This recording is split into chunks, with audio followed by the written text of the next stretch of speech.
I bought an investment property in October 2012. Now, it had been flat as a tack, really difficult to find good property when the market's flat too. So you got to know when you find a good one and act on it, because most vendors of really good properties, they know they might not get the top dollar, so they don't bother listing the property. So that's the other side of waiting. You know, you've got less stock to choose from. But this really good property came on and I went, look, I'm going to buy it. And so I did. I got every single cent of the growth over the next boom. I had no idea the property market was going to take off in 2013. But we know it will.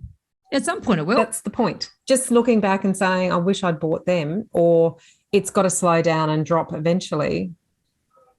Out of that double in value growth, you might drop 10%, 12% in the next downturn. But look at all of that opportunity cost of growth that you actually lost in the meantime. Well, that's it. And if I give you some more figures around there, so Sydney median price in that boom went up 89%, right? In the ensuing downturn, which went for 2 years, it came off 15%, which is quite dramatic. But then it bounced back 12% in only 9 months. And once again, anyone trying to ride that wave would never pick any of those particular peaks or troughs. Yeah.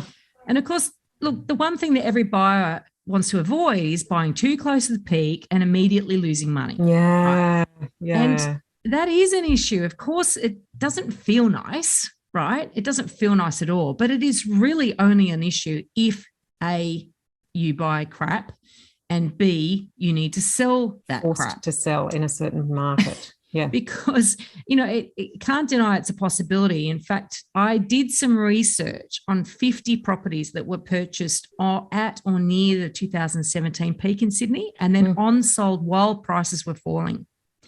And the spoiler alert, yes, most did sell at a loss, but actually not all of them. Right. So whilst the Sydney median price went down 15% in that period of time, some of those people actually made a little tiny gain. And I'm not talking about renovating and selling, and I'm talking about in the unimproved. Same. Yeah, in the same. So it is not uniform. But it goes back to that point. If you buy the wrong property and you have to sell it quickly, you can get caught out.